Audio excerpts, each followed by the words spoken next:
హల్లెలూయా. దేవుని మహిమ కలుగును గాక. సమస్త మహిమ ఘనత ప్రభావములు మన యేసుకి తన అమూల్యమైన రక్తాన్ని చిందించి వెలిపెట్టుకున్న మన యేసుకి సమస్త మహిమ ఘనత ప్రభావములు ఇచ్చారు గాక. ఆమె ఈరోజు ఆయన మాటలు తెలుసుకుందాం. కీర్తనలు 90 చూసుకుందాం. ప్రభువా, తరతరముల నుండి మాకు నివాస స్థలము నీవే. పర్వతములు పుట్టక మునుపు, భూమిని లోకమును నీవు పుట్టింపక మునుపు, యుగములు నీవే దేవుడవు. నీవు మనుషులను మంటికి మార్చుచున్నావు, నరులారా తిరిగి రండని నీవు సెలవించుచున్నావు. నీ దృష్టికి 1000 సంవత్సరములు గతించిన నెనటి వలె ఉన్నవి, రాత్రి అందులో ఒక జాము వలె ఉన్నవి. వరద చేతనైనట్టు నీవు వారిని పారగొట్టివేయగా వారు నిద్రింతురు. ప్రొద్దున వారు పచ్చగడ్డి వలె చిగురింతురు. ప్రొద్దున అది మొలిచి చిగురించును. సాయంకాలమున అది కొయ్యబడి వాడబారును. నీ కోపం వలన మేము క్షీణించుచున్నాము, నీ ఉగ్రతను బట్టి దిగులు పడుచున్నాము. మా దోషములను నీవు నీ ఎదుట ఉంచుకుని ఉన్నావు. నీ ముఖ కాంతిలో మా రహస్య పాపములు కనబడుచున్నవి. నీ ఉగ్రత భరించుచూనే మా దినములని గడిపితిమి. నిట్టూర్పులు విడిచినట్టు మా జీవిత కాలం జరుపు కొందుము. మా ఆయుష్కాలము 70 సంవత్సరములు, అధిక బలమై ఉన్న ఎడల 80 సంవత్సరములు అగును. అయినను వాటి వైభవం ఆయాసమే, దుఃఖమే. అది త్వరగా గతించును, మేము ఎగిరిపోదుము. నీ ఆగ్రహ బలము ఎంతో ఎవరికి తెలియను. నీకు చెందవలసిన భయము కొలేది పుట్టు నీ క్రోధం ఎంతో ఎవరికి తెలియను. మాకు జ్ఞాన హృదయము కలుగునట్లుగా చెయ్యుము. మా దినములు లెక్కించుటకు మాకు నేర్పుము. యెహోవా, తిరుగుము, ఎంతవరకు తిరగకుందువు. నీ సేవకులను చూసి సంతాపపడము. ఉదయం నీ కృపతో మమ్మల్ని తృప్తిపరచుము. అప్పుడు మేము మా దినములన్నీ ఉత్సాహించి సంతోషించదము. నీవు మమ్మను శ్రమపరిచిన దినముల కొలది, మేము కీడు అనుభవించిన ఏళ్ల కొలది మమ్మను సంతోషపరచుము. నీ సేవకులకు నీ కార్యము కనపరచుము. వారి కుమారులకు నీ ప్రభావమును చూపించుము. మా దేవుడైన యెహోవా ప్రసన్నత మా మీద ఉండునుగాక. మా చేతి పనిని మాకు స్థిరపరచుము. మా చేతి పనిని స్థిరపరచు. ఇది ఎవరు రాసిన కీర్తన?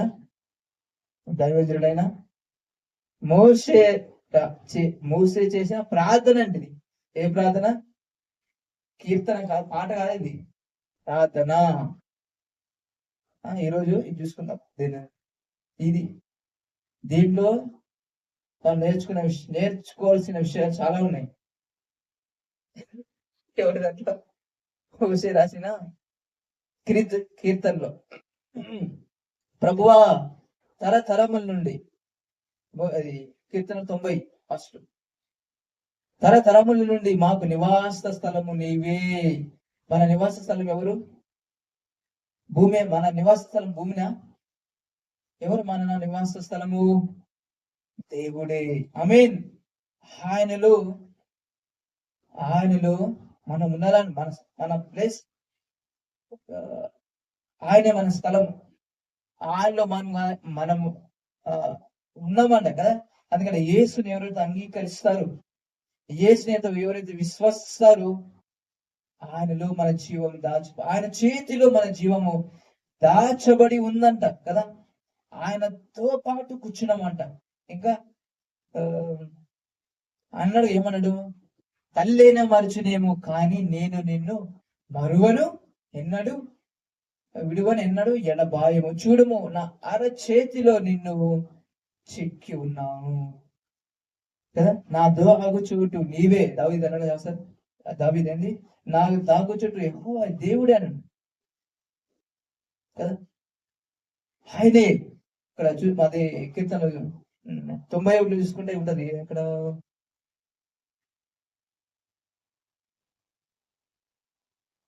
ఫస్ట్, మహోన్నతిని చాటున నివసించువాడే, సర్వశక్తిని నీడను విశ్రమించేవాడు.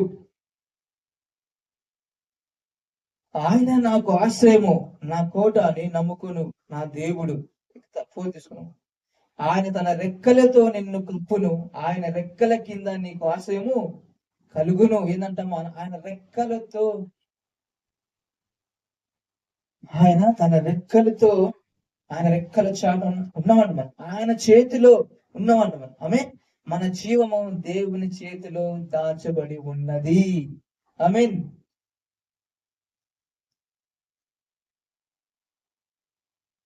ఆయనలో ఉన్నవాడు మనం. అందుకేనంట, వేటకాని ఉరిలో నుండి ఆయన నిన్ను విడిపిస్తాడు. వేటకాని ఉరిలో నుండి ఆయన విడిపిస్తాడంట. తర్వాత ఫస్ట్ సర్వశక్తుని నీడను మహోన్నతుని చాటున నివసించు వాడే సర్వశక్తుడు. అంటే ఏంది? సర్వశక్తుడు. దేవునికి సర్వము సాధ్యమేనంట. అసాధ్యమైనది దేవునికి ఏమైనా ఉన్నదా? లేదంట. సమస్తము సాధ్యపరచగల దేవుడు మనకు ఆశ్రయం. ఆయనలో ఉన్నామండి ఈరోజు మనం. ఆమేన్ కదా. ఎవరైతే యేసుని అంగీకరిస్తే వాళ్ళు క్రీస్తులో ఉన్నారంట. క్రీస్తులు.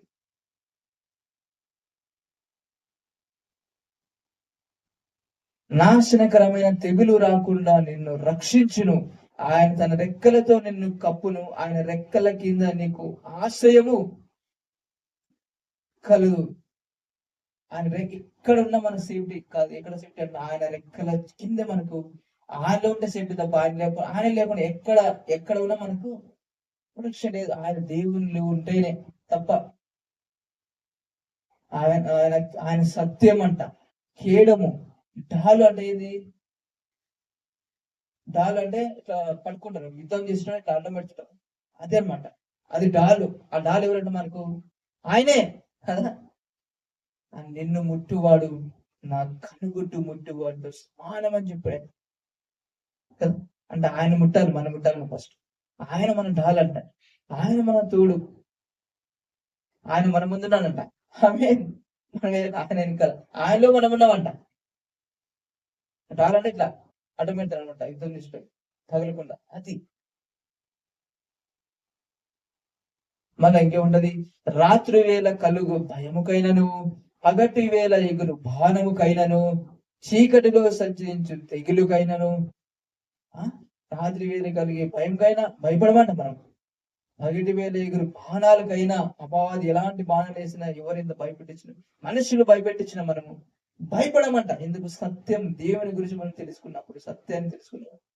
చీకటిలో సంచరించు తెగులుకైనను, మధ్యాహ్నం ముందు పాడు చేయ రోగముకైనా నీవు భయపడకుందువు. భయపడమంట.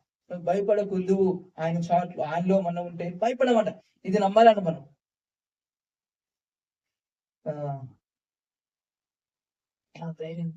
ధైర్యంగా ఉండాలంట. మనుషులకి దయ్యాలకి భయపడే మనుషులు భయపడతారు. బట్ ఇట్లా భయపడదు. ఎందుకు భయపడాలి? చాలా మంది భయపడతారమ్మా. మనుషులకు భయపడతారు కదా. ఎందుకు భయపడాలి?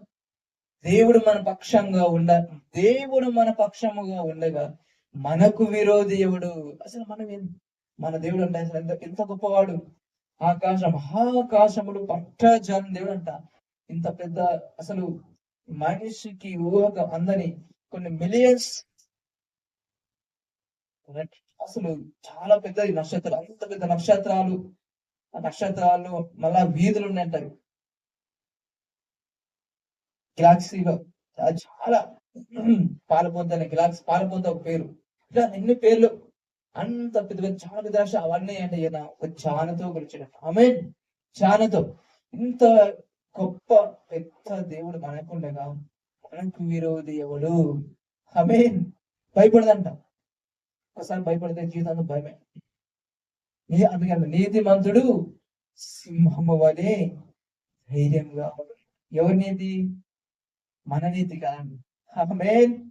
దేవుని నీతి అంటే ధైర్యం ఇస్తుంది. సత్యం అంట స్వతంత్రులుగా చేస్తున్నాడు. ఆమేన్. భయపడమంట. దేవుని నీతి అంట సింహం వలె ధైర్యం ఇస్తుందంట. ఆమేన్. మహోన్నతుని చాటును నివసించువాడే సర్వశక్తిని నీడ విశ్రమించువాడు. ధైర్యంగా ఉండాలి. దావీదు భయపడ్డాడు. సింహం వస్తే భయపడలే, ఎలుగుబంటి వస్తే భయపడలే, గొల్లియాతును చూసి భయపడలే. పిరికోలు ఎప్పుడు పిరికోలు జీవితాంతం భయపడుతూ ఉంటారు. మనం భయపడదంట. అని ఎందుకు? భయపడకుడి అని చెప్పాడు కదా. నిబ్బరము కలిగి ధైర్యంగా ఉండాలంటే ఎప్పుడు విధానం వాక్యము ద్వారా 13 చూస్తే నీవు సింహములను నాగుపాములను త్రొక్కెదవు, కొదుమ సింహములను భుజంగములను అనుగద్రొక్కెదవు. ఏంటంటే మనము సింహములను నాగుపాములను తొక్కుతామన్న, కొదుమ సింహములను భుజంగములను అనగద్రొక్కుతాం. అంటే ఏంటంటే అనగద్రొక్కడం అంటే చితక్క దొక్కుతామని. బలమిస్తున్నాడు దేవుడు, ఎంత అధికారం ఇచ్చాడు దేవుడు. అందుకే వేసా అంటాడు కదా, అపవాదంటే ఒక మెరుపులో పడిపోయినాడు పైన. శత్రు బలమంతటి మీద మీకు అధికారం ఇష్టం అని చెప్తాడు. ఏది ఎంత మాత్రం హాని చెయ్యని చేయదు. ఆమేన్. మనం అట్లాంటి ఏంటంటే సినిమాలు మరి హీరోయిన్ హీరోయిన్ పేరు సౌండ్ ఏం తెలియదు కానీ ఐ డోంట్ కేర్, భయపడదంట. ఎందుకు భయపడాలి? ఏం చేస్తే మనం ముట్టాలంటే దేవుని ముట్టాలి. అది ఏసునామం అంటే మొగాన్ని పడిపోతాడంట. అంత భయం కదా. అప్పుడు ఏసు పరిగెత్తులు వచ్చి ఏమంటాడు, సర్వోన్నతమైన దేవుని కుమారుడా మాతో నీకేమి, నన్ను అప్పుడు బాధపడడానికి వచ్చినావా? భయమాన వానికి, వాడిని చూసి భయపడ, అసలు భయపడదట. అంటే దేవుని నీతి అంటే సత్యం మనకు చాలా నీతి సింహము లాంటి ధైర్యం ఇస్తున్నట్ట. భయపడదు. ఎందుకు వస్తుంది భయం? ఎందుకు హార్ట్ స్పీడ్ గా కొట్టుకుంటుంది? భయం అయితే హార్ట్ స్పీడ్ కొట్టు నిల్చోదంతే. కదలకుండా నిత్యం సీయోను కొండ వాళ్ళు ఉంటామండి. ఇప్పుడు మీద ఆధారపడితే కొండ ఎప్పుడైనా కదులుతారా? కొండ కదులుతారా? కదలదు. మనం కూడా కదలదు. రెల్లా కాకుండా కొండలాగా ఉన్నాను, భయపడదు. అలాంటి ఏం చేసినా ఐ డోంట్ కేర్ అన్నాడు. భయం మనుషులుగైనా సరే ఎలాగైనా సరే వేటికి భయపడకూడదు.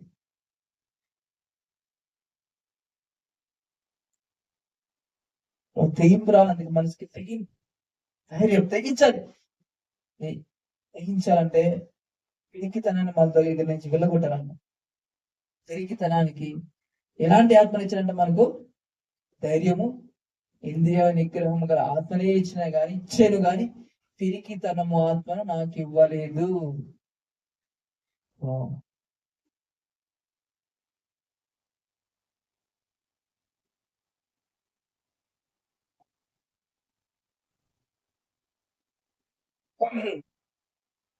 అసలు చీకట్లో సంచరి తగిలికైనా మధ్యాహ్నం పాడు చేయి, రోగముకైనా నీవు భయపడకూడదు. నీ ప్రక్కన 1000 మంది పడినాను, నీ కుడి పక్కన 10,000 మంది ఇటు. చీకట్లో పోతే భయపోదు మనకి. చీకట్లో సంచరి తెగులుకైనాను. ఎందుకు చీకటి అంటే భయము? ఆ చీకటి మనల్ని చూసి భయపడి పారిపోవాలి. ఆమేన్. చీకటిని చూసి మనం భయపడకూడదు. చీకటి మనల్ని చూసి భయపడి పారిపోవాలి. ఎందుకు? మనం ఎవరము? వెలుగంట. మనం లైట్. ఈ లోకాన్ని మీరు వెలుగే ఉన్నారని చెప్పారు కదా, ఆయన చెప్పాడు కదా యేసయ్య. మళ్ళీ వెలుగు చీకటి నుంచి భయపడుతుందా? వెలుగు వస్తే చీకటి వెళ్ళిపోతుంది. ఆమేన్. చీకటి నుంచి లైట్ వేసినామంటే ఏమవుతుంది? చీకటి ఉంటుందా? కదా, ఉండదు. అలాగా మనము వెలుగుమంట. చీకటి మనల్ని చూసి భయపడి పారిపోవాలి తప్ప మనము భయపడకూడదు అన్నమాట. చీకటి కానీ భయం అమ్మ ఏదో చూడుకుంటారు. మహోన్నతుని చాటున నివసించువాడే సర్వశక్తిని నేను శ్రమించవను. నీకు అపాయమేమి రాదు. నివాసం అంటే దేవుడే. ఏ తెగులు నీ గుడారము సమీపించదు. ఈ పైన నీ పక్కన 1000 మంది పడిన, కుడి పక్కన 10,000 మంది కోరిన అపాయం పక్కన మన కూడా మన పక్కన 1000 పడినా, కుడి పక్కన 10,000 మంది కూలినా ఏమైనా సరే మనకు అపాయం మన దగ్గర రాదు. అది నమ్మాలండి మనం.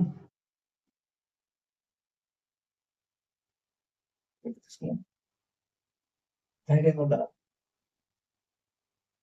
భూమిని లోకముని 90 ఎక్కిస్తాను. లోకంలో నీ పుట్టించుకోమనిపిస్తుంది. యుగములు నీవే దేవుడవు. దేవుడే.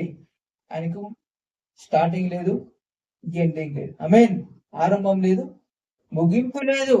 ఎవరంటే ఆయన ఉన్నవాడు, అంతే. ఉన్నవాడు, అనువాడు, ఆమేన్. ఆదియు అంతము ఆయనే, ఆల్ఫా ఒమేగా ఆయనేనంట. ఆయనకు పుట్టుక లేదు, మరణం లేదు. ఉంటాడు అంతే. ఇప్పుడు ఆయనకు తెలియకుండా బయట ఏం లేదంట. ఆయన కలిగేది సృష్టి ఏది లేదు. ఏది కలిగి ఉన్నా ఆయన వలన తప్ప ఆయన లేకుండా ఏది లేదంట. ఆమేన్. ఈ సృష్టి, ఈ లోకం ఆయన మూలంగా కలిగింది తప్ప ఈ లోకం మూలంగా ఆయన కలగలేదు. ఆమేన్. ఎట్లా? ఏది మనకు కనిపించినా ఏదైనా ఆయన వలనే. ఆయన లేకుండా ఏది చేసినా ఆయన చేస్తూనే ఉంటుందంట. ఆయన చేయకుండా ఏది లేదు. ఆమేన్. ఈ లోకము ఆయన వల్ల కలిగింది. దేవునికి తెలియకుండా ఇది ఉండదు. ఆయన ఉన్నవాడు, నిరంతరం ఉన్నవాడు, ఏకరీతిగా ఉన్నవాడు.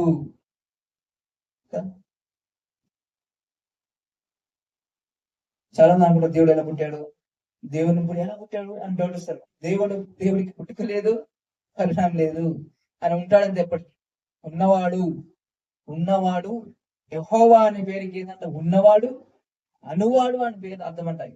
అది ఆమె ఉన్నవాడు, ఉండుననువాడు నేను పంపించాలని చెప్తాను మోసతో. యెహోవా అంటే అది ఆ పేరుకి అర్థం. ఆయన మూలంగా అన్ని ఆయన మూలంగా కలిగిన, ఆయన లేకుండా ఏం కలగలేదు. ఈ లోకం ఆయన మూలంగా కలిగిందే. ఏది ఉన్నా ఆయన మూలంగానే.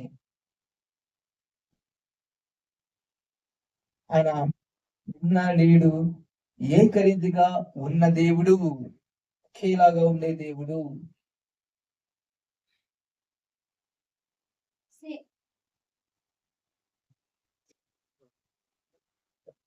నీవు మనుషులను మంటికి మార్చుచున్నావు. ఏదంట? నీవు మనుషులను మంటికి మార్చుచున్నావు. ఎవరు రాశారు ఇది? మోషే రాశారట. ఏం చేస్తున్నాడు ఆయన? మనుషులను మంటికి మార్చుచున్నావు. ఇదంట ఆజ్ఞ అతిక్రమమే పాపం అంట. పాపం వలన వచ్చి జీతము మరణం అంట. అందుకే మనుషులను మంటికి మార్చుచున్నాను. ఇది ఎక్కడ స్టార్ట్ అయింది? ఇది ఆదాము ద్వారా స్టార్ట్ అయింది కదా. అప్పటి నుంచి మరణం వచ్చినప్పుడు దేవుడు వద్ద పని చేయడం ద్వారా. ఎందుకు? ఈ తోట చెట్లన్నీ ఫలాలు తినొచ్చు, కానీ ఆ మధ్యలో చెట్టు తినొద్దు. ఎందుకు? అది మంచి చెట్టులు తెలియచ్చు వృక్షం అన్నాడు. ఏ దేవత అది తింటావో నిశ్చయంగా నువ్వు మరణిస్తావు చెప్పినాడు కదా. చెప్పాడు. ఆదాము అప్పటి మరణం ఎదుగుతూ ఉందంట. ఎందుకంటే మనిషి అప్పటి నుంచి శరీరానుసార వ్యక్తిగా మారిపోయాడు. దేవుని వ్యతిరేకంగా జీవించడం అప్పటి స్టార్ట్ అయిందంట. ఇప్పటి నుంచి ఆదాము పడిపోయిన స్థితి నుంచి మనుషులు దేవునికి వ్యతిరేకంగా జీవించడం స్టార్ట్ అయింది. నోవాహు రోజులో కూడా ఇదంటే మనసు ఇష్టానుసారంగా జీవిస్తున్నారు. తినడం, త్రాగడం, పెళ్లి చేసుకోవడం పనులు అంట. దేవుడి వెతికే వాళ్ళు లేరంట. దేవుని గురించి మాటలు వినే వాళ్ళు లేరంట. దేవుని అసలు ఇష్టానుసార జీవితం జీవించడం పోలేదు. అలా దేవుడు అందుకే మనుషులను చేసుకున్నందుకంటే దేవుడు బాధపడ్డాడంట కదా. నరుల ఆలోచన చెడ్డవని వాళ్ళ హృదయము ఎప్పుడు ఘోరమైందంట. వాళ్ళ ఊహలన్నీ ఆలోచన చెడ్డగా అలా ఉన్నాయంట. ఎందుకు? పడిపోయిన స్థితిలో ఉన్నాడు కాబట్టి, పడ్డాడు కాబట్టి, దేవునికి వ్యతిరేకంగా జీవిస్తున్నాడు కాబట్టి. అప్పుడు అప్పుడు నోవాహు కాలంలో కూడా మనుషులు తుడిచివేస్తాడు. అది లేకుండా ఏదో అనుకున్నాడు. కానీ నీతి మాత్రం ఒక వ్యక్తి కనిపించాడు. ఎవరు ఉన్నాడంటే ఎవరు? నోవాహు. దేవుని మాటను వినే వ్యక్తి నోవాహుగా ఆ కాలంలో. నోవాహు ద్వారా అసలు అందుకు నోవాహు పడవ చేసుకొని చెప్పాడు. పడవ ద్వారా ఫ్యామిలీని అంతా రక్షించాడు. మన పదొక్క అన్ని జంతువులు ఒక్కొక్క జాతిని ఒక్కొక్క జంట అనమాట అన్ని తెలుగులో చెప్పాడు. కానీ నోవాహు ఉన్నంత కాలం స్వార్థ ప్రకటించాడు. చెప్పాడు ఇట్లా. అప్పుడు దాకా వర్షం అంటే తెలియదంట. వర్షం అంటే ఏమో తెలియదు అసలు. నోవాహు చెప్తారు వాళ్ళకి. నోవాహు చెప్తుంటే వాళ్ళకి నమ్మలేకపోయినారంట. ఎటకారంగా చులకనగా చెప్పినారన్నమాట. అయితే ఒక రోజు వచ్చింది. టైం అయిపోయిన తర్వాత ఆయన చెప్పేశాడు, జలప్రాయాన్ని పంపిస్తున్నాను, పడవను లోపలికి వెళ్ళిపోయిన డోరే క్లోజ్ చేసేస్తా చెప్పినాడు, చెప్పాడు. ఆ పనులు ఏం చెప్పిన తర్వాత అందరూ అన్నారు క్లోజ్ చేసేస్తా. ఇప్పుడు భయంకరమైన వర్షం. అప్పుడంట ఆ నోవాహు ఫ్యామిలీ తప్ప ఎవరు లేదు అప్పుడు. ప్రతి ఒక్క జంతువులు, మనుషులు అందరూ అంట వర్షంలో కొట్టుకుపోయారు, చనిపోయినారు. లేకుండా అసలు ఎవరు లేకుండా చేసి పరిస్థితి. ఇలా మనిషికి ఏంటంటే మనుషులను మంటికి మార్చుచున్నావు కదా. డొమినియన్ అంటే ఇప్పుడు మరణం వెళుతూ వచ్చేది అప్పటి నుంచి ఏసు దాకా. ఏసు వచ్చిన తర్వాత మరణానికి ఎండ్ పడింది అనమాట. ఆమె ఏం పడింది? ఏసు ప్రభు ఎప్పుడైతే వచ్చాడో, ఆయన ఎందుకు వచ్చినా చేస్తా, ఆ మరణము, ఆ దేవుడు అంటే ఏం చేస్తాడంట, మనుషుల మంటికి ఆయనకి ఇష్టం లేదంట చనిపోవడం, నరకానికి వెళ్ళడం ఇష్టం లేదంట కదా. ఆయన దాన్ని బ్రేక్ ఆపి దాన్ని మరణాన్ని ముగించాలనే యేసు ప్రభు ఈ భూమి మీదకి 2000 సంవత్సరాల క్రితం వచ్చాడు. ఆ మరణానికి ముగింపు పలకడానికి, ఆ మరణాన్ని ఆయన భరించడానికి యేసు వచ్చాడనమాట.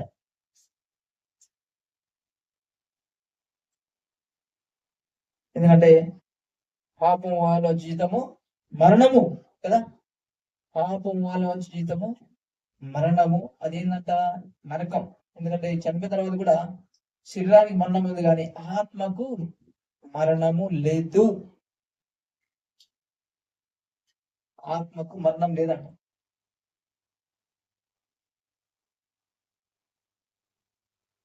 ఎందుకంటే దానికి అగ్ని ఆరదంట, పురుగు చావదంట. నిరంతరం అగ్ని కాలుతూనే ఉంటారు అనమాట. ఎందుకు ఒకవేళ ఏసు రాకపోతే నిరీక్షణ లేదు మనిషికి. అసలు ఏ మనిషికి నిరీక్షణ లేదు. ఎవరైనా సరే ఆదాము నుంచి ప్రతి ఒక్కరికి కూడా నిరీక్షణకు లేదు. నిరీక్షణకు ఆధారము యేసు ప్రభువుని. మనం నరకం తప్పించుకోవడానికి ఆధారము యేసు కదా. ఆయనే మార్గము, సత్యము, జీవము. డోర్, ద్వారం అంటే ఏంది? డోర్ అంట. నరకం తప్పించుకోవడానికి, ఆయన రాజ్యంలో చేరుకోవడానికి ఏసే మార్గము, ఏసే సత్యము, ఏసే జీవము వచ్చిందంట ఆయన వల్ల. నేను జీవం ఇవ్వడానికి ఈ లోకానికి వచ్చాను అంటాడు కదా. జీవమును, సమృద్ధి జీవాన్ని అంట కదా. సమృద్ధి జీవాన్ని ఇవ్వడానికి ఆయన వచ్చాడు ఈ లోకంలో. సమృద్ధి జీవాన్ని ఇవ్వడానికి వచ్చినాడు. మరణాన్ని తీసేయడానికి అంటికి వెళ్ళే మనుషులు, ఇక్కడ మరణము అక్కడ నరకం అనే మరణం రెండు లేకుండా తీసివేయడానికంట యేసు ప్రభు జన్మించాడు భూమి మీద. వచ్చినాడు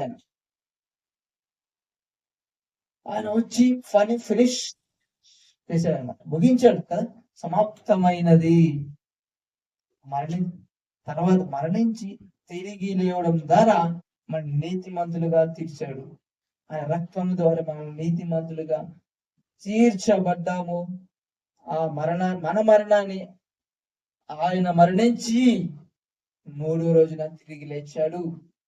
మనం కూడా అందుకే బాప్టిజం పొందుకోవడం ద్వారా మనం కూడా ఆయనలో అలా అంగీకరిస్తున్నాం, పాలు పుచ్చుకుంటాం, యాక్సెప్ట్ చేస్తున్నాం అనమాట. మనం మరణించలేదు, మనము శిక్ష భరించలేదు, మనం మరణించలేదు.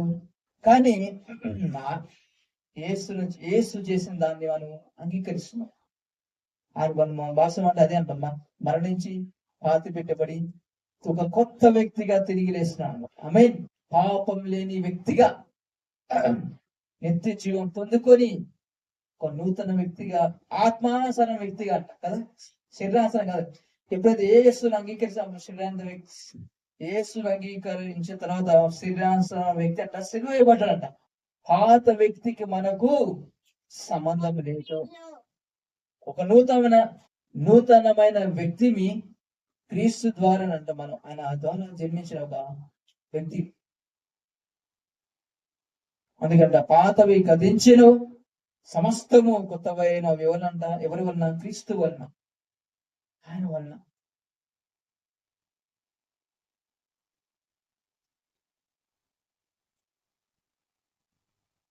నీ దృష్టికి 1000 సంవత్సరములు గతించిన నిన్నటి వలె నున్నవి. ఎట్లా ఉన్నాయి ఆయనకి 1000 సంవత్సరములు?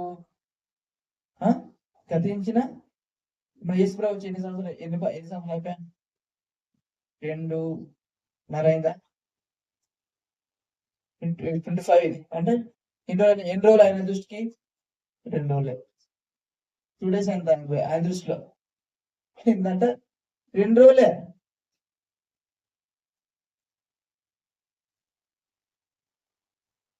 నీ దృష్టికి 1000 సంవత్సరములు గతించిన నిన్నటి వలె ఉన్నాయంట. ఒక్క రోజుతో సమానం ఉంటాయి. అంటే యేసు ప్రభు 2 రోజులు అయింది అంతే.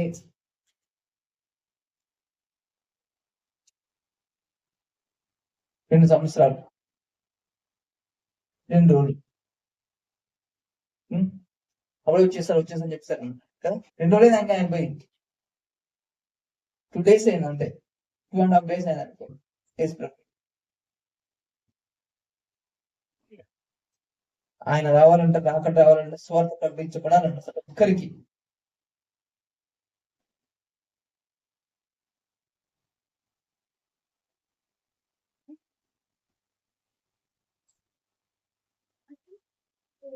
రాత్రి అందులో ఒక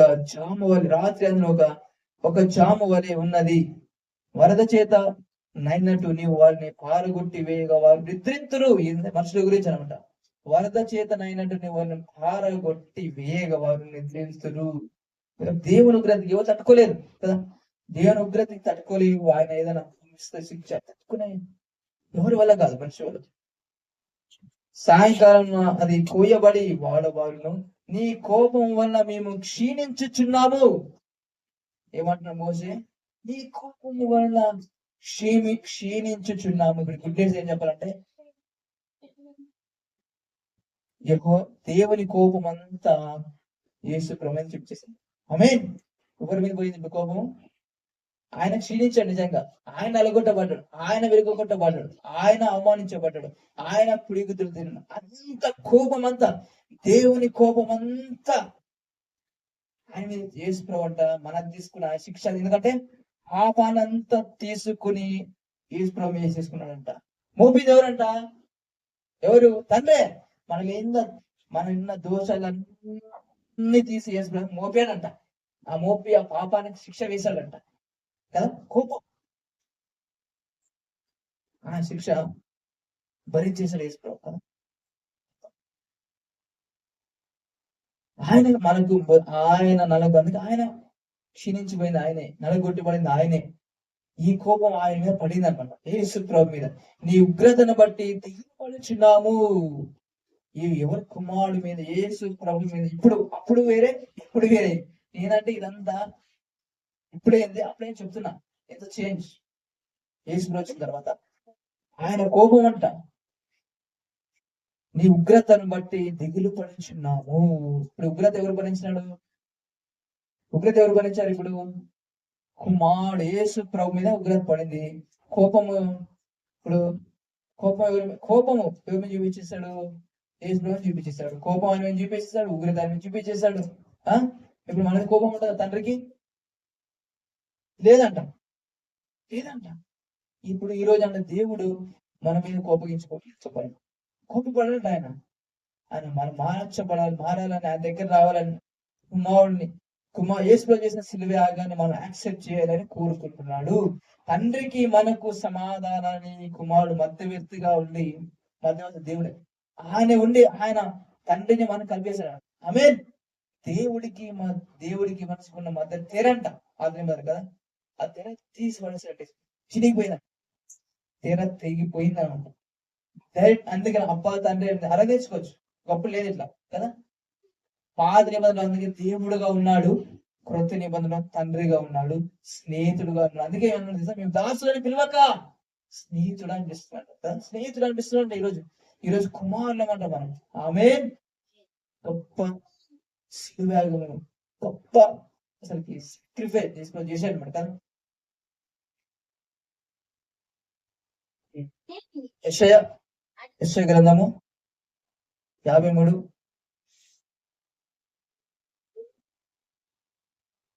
సెకండ్. లేత మొక్క వలన ఎండిన భూమిలో మొక్క వలెను, ఎండిన భూమిలో మొలిచిన మొక్క వలెను అతడు ఆహారం ఎదుట పెరిగెను. అతనికి స్వరూపమైనను సొగసైనను లేదా స్వరూపం లేదంట. సొగసైన ఆయన క్షీణించబడ్డాడు. అతని ఎందు స్వరూపము లేదు. స్వరూపం పోతున్నాడు, క్షీణించాడు. ఆయన క్షీణించ మన కోసం. అతడు తృణీకరింపబడిన వాడు నాయను, మనుష్యుల వలన విసర్జింపవాడును, వ్యాసన క్రాంతుడు గాను. మన వ్యసనాన్ని భరించాడు, మన వ్యాధిని అనుభవించాడు కదా. మనం ఎందుకు కావాలంట అసలు వ్యాధులు? ఆయన భరించాడు. ఫోర్త్, నిశ్చయంగా అతడు మన రోగాలను భరించాడు, మన వ్యాధిని ఆయన అనుభవించాడు, మన వ్యసనాలను వహించను. ఆయనను మొత్తబడిన వాడి గాను దేవుని వలన అంట. ఎవరి వలన అంట? ఎవరిని వల్ల బాధింపబడినాడు? కుమారుడు యేసు ప్రభు దేవుని వల్ల బాధింపబడిన వాడిగాను. అసలు ఎవరు బాధింపబడిన? దేవుని వల్ల. మనము ఎవరికి శిక్ష రావాలి? మనకు. కానీ మనకు బదులుగా ఆయన దేవుని వల్ల బాధింపబడ్డాడు. ఆయన భరించాడు. శ్రమ నొందిన వారిగాను మన వద్ద ఎంచుతుంది. మన అతిక్రమ క్రియలను బట్టి అతడు గాయపరచబడెను. మనం చేసిన తప్పులు కంట, మనం చేసిన అతిక్రమాలకి శిక్ష మనకి రావాలంట. కానీ ఇతడు గాయపరచబడ్డాడు. ఎవరు? యేసు ప్రభువు కదా. మన క్రియలను బట్టి అంట ఆయన గాయపరచబడ్డాడు. మన దోషములను బట్టి నలగొట్టబడ్డాడంట. ఆయనను దేవుని వల్ల బాధింపబడిన గాను, శ్రమను తిన వాడిని గాను మనం అతన్ని ఎంచుతిమి. మన దోషం బట్టి నలగొట్టబడిన మన సమాధానార్థమైన శిక్ష అతని మీద పడింది. ఈ రోజు మన శిక్ష, మన పాపాలకు శిక్ష చేసుకుని భరించేశాడు ఆయన. అతడు పొందిన దెబ్బల ద్వారా మనకు స్వస్థత కలుగుచున్నది. మనం అందరం గొర్రెల వలె, తప్పిన గొర్రెల వలె అంటున్నాం. గొర్రెల వలె తప్పిపోతుంది, త్రోవ తప్పిపోతుంది. మనలో ప్రతి వాడు తనకి ఇష్టమైన త్రోవను తొలగాను. యెహోవా మన అందరి దోషములను అతని మీద మోపెను. మనం అందరం తీసి అంట యేసు ప్రభు మన మీద దోషాలన్నీ తీసి అంట యేసు ప్రభు మీద మోపేశాడే కదా. ఆమేన్, ఆమేన్, ఆమేన్. 10 తీసుకుందాం. 10th అతడు మరణమైనప్పుడు భక్తిహీనులతో అతని సమాధిని నియమింపబడెను. ధనవంతుని వద్ద అతడు ఉంచబడెను. నిశ్చయంగా అతడు అన్యాయమేమీ చేయలేదు. అతని నోట ఏ కపటం లేదు. నిశ్చయంగా అతడు అన్యాయం ఏమీ చేయదు. మనం చేసినంత మనమే. ఎవరు? మనుషులే చేసేది. కానీ మనుషుల శిక్ష ఆయన భరించాడు. మనము నీతి కలిం, యథార్థంగా లేము. మన జీవితాన్ని బట్టి దేవుడు శిక్ష భరించాడు. అతని నోట ఏ కపటము లేదంట కదా. అతను నలగొట్టుటకు యెహోవాకి ఇష్టమాయెను. ఎవరికి ఇష్టమైందంట? కుమారుడు నలగొట్టడానికి యెహోవాకి ఇష్టమాయెను. ఎందుకు? మనల్ని రక్షించాలని. ఆయన అతనికి వ్యాధి కలిగజేసినాడంట. అతడు తను తానే అపరాధ పరిహార్థ బలి చెయ్యగా అతని సంతానము చూచును. ఆ సంతానం ఎవరు? మనమే. అతడు దీర్ఘాశంతుడగును. యెహోవా ఉద్దేశము అతని వలన సఫలమగును. ఆయన ఉద్దేశం ఉందని, ఒక ప్లాన్. మనం మరణం లేకుండా చేయాలని, యుగాలంతా వాడు జీవించాలని దేవుని ప్లాన్ అన్నమాట. అతడు తనకు కలిగిన వేదన చూసి తృప్తి పొందును. నీతిమంతుడైన నా సేవకుడు జనుల దోషమును భరించి తనకున్న అనుభవ జ్ఞానము చేత అనేకులను నిర్దోషులుగా చేయును. తనకున్న అనుభవ జ్ఞానము చేత అనేకులను నిర్దోషులుగా చెయ్యును.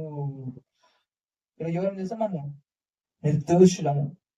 ఎవరు? మనము నిర్దోషులమంట. దోషులైన మనని అంట యేసయ్య అంట మన దోషములను ఆయన భరించి ఆయన నిర్దోషత్వాన్ని మనకిచ్చాడు ఈరోజు. ఆమేన్, ఆమేన్. ఈరోజు ఎవరు? మనము నిర్దోషులమంట. ఈరోజు ఉగ్రత అంతా యేసుప్రభు భరించేశాడు అనమాట. ఆమేన్. మా దోషములను నీవు నీ ఎదుట ఉంచుకొని ఉన్నావు. నీ ముఖకాంతిలో మా రహస్య పాపములు కనబడుచున్నవి. నీ ఉగ్రతను భరించుచునే మా దినములని గడిపితిమి. ఆ నిట్టూర్పులు విడిచినట్టు మా జీవిత కాలము జరుపులు. ఇప్పుడు దేన్ని చూపిస్తా అసలు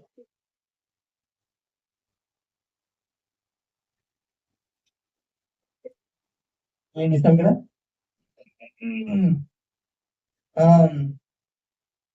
మా దోషములు నీవు నీ ఎదుట ఉంచుకుని ఉన్నావు. నీ బొక్క గాంజల మా రహస్య బాబులు కనబడుచున్నవి. నీ ఉగ్రతను భరించుచున్న మా దినులను నీవు గడిపితివి. నూతన చేంజ్ అంట కాదు, ఆల్ చేంజ్. నూతన నిబంధన వచ్చేందుకు ఏసు వచ్చిన తర్వాత అంత చేంజ్ అంట కదా. మోసే రాసిన కదా పాటించేస్తుంది అమ్మాసి. కుమారుడు అంట, కుమారుడిని. అందుకేనంట ఏమంట పేతురు ఏం చేస్తారు వచ్చి, ప్రభువా కొండ మీద నీకు ఒక పర్ణశాలియు, మోసకు ఒక పర్ణశాలియు, ఏలియాకు ఒక పర్ణశాలియు కడతామంటే ఏమంటాడు అంటే అందరి సమానంగా అన్ని పాటిద్దామని. పైన తండ్రి స్వరం వస్తుందంటే ఏమని, ఈయన నా ప్రియ కుమారుడు, ఈయన మాట వినుడి. ఎవరి మాట వినండి ఈరోజు మనము? కుమారుడి మాట. ఆమేన్. హెబ్రోను రాసిన పత్రిక 10 ఆయన 9 నీ చిత్తము నెరవేర్చడం ఇదిగో నేను వచ్చి ఉన్నానని చెప్పుచున్నాడు. ఇవన్నీ ధర్మశాస్త్రం చెప్పున అల్పింపబడుచున్నవి. ఆ రెండవ దానిని స్థిరపరచుటకు మొదటి దాన్ని కొట్టివేయుచున్నాడు. ఏంటంటే ఈరోజు కొట్టివేశాడు మొదటిది పాటించే అవసరం లేదు. రెండవ దాన్ని అంటే ఏసు చేసిన దాన్ని స్థిరపరచడానికి యేసుక్రీస్తు యొక్క శరీరం ఒక్కసారి అర్పింపబడి చేత ఆ చిత్తము బట్టి మనము పరిశుద్ధపరచబడి ఉన్నాము. మరియు ప్రతి యాజకుడు దినం సేవ చేయొచ్చు, పాపం ఎన్నడికి తీసివేయలేని ఆ బలులని మాటికి అర్పించుండే. ఈయనైతే పాపముల నిమిత్తమై సదాకాలం నిలిచి ఒక్క బలిని అర్పించి అప్పటి నుండి తన శత్రువులను తన పాద పీఠముగా చేయబడి వరకు కనిపెట్టచ్చు దేవుని కుడి భాషను ఆశీనుడాయను పరిపూర్ణులుగా చేసి ఉన్నాడు. ఎవరు చేస్తాం మనం? పరిపూర్ణులు. మన సదాకాలానికి ఒక్కరోజు కాదండి కదా. ఈ విషయమే అంటే చూడు, పరిశుద్ధాత్మ కూడా మనకు సాక్ష్యం ఇచ్చుండ. ఏమనగా ఎట్లనగా, ఆ దినమైన తర్వాత నేను వారితో చేయబో నిబంధన ఇదే, నా ధర్మ విధులను వారి అందించి వారి మనసు మీద వాటిని వ్రాయదునని చెప్పిన తర్వాత వారి పాపములను వారి అక్రమములను ఇకను ఎన్నటికి జ్ఞాపకము చేసుకొనను. ఏదంట? వారి పాపములను వారి అక్రమములను ఇకను ఎన్నటికి జ్ఞాపకము చేసుకును. దానం చేసుకుంటా అన్నాడు. 19 వచ్చే వరకు చేసుకోను. ఎందుకు చేసుకోడు? కుమారుడు మీద చేసుకున్నాడు కాబట్టి. ఆమేన్. సదాకాలానికంట ఆయన కుమారుడు ఏం చేశాడంట? ఒక్క అర్పణ చేతంట పరిశుద్ధపరచబడు వారిని సదాకాలానికి సంపూర్ణులుగా చేసి ఉన్నాడు. ఏదంట? పరిశుద్ధపరచబడి వారిని సదాకాలానికి సంపూర్ణులుగా చేసి పడేశాడండి. ఇప్పుడు ఈరోజు మనము సదాకాలానికి సంపూర్ణులము, సదాకాలానికి పరిశుద్ధులము, సదాకాలానికి నిర్దోషులము, సదాకాలానికి నీతిమంతులము. ఆమేన్. ఇది చేసినట్టు యేసుప్రభు. దాంతో సంబంధం లేదు కదా. స్నానం చేసుకోవాలంట.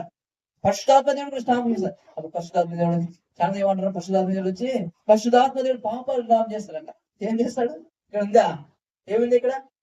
ఈ విషయమై పరిశుద్ధాత్మ కూడా మనకు సాక్ష్యం ఇస్తున్నాడు. సాక్ష్యం ఏమని? ఆ దినమైన తర్వాత నేను వారితో చేయబోని ఇదే, నా ధర్మ విధులను వారి అందించి వారి మనసు మీద వాటి రాయదులని చెప్పిన తర్వాత ఆ ధర్మ విధులు అంటే ఏం రాసుకోవాలి?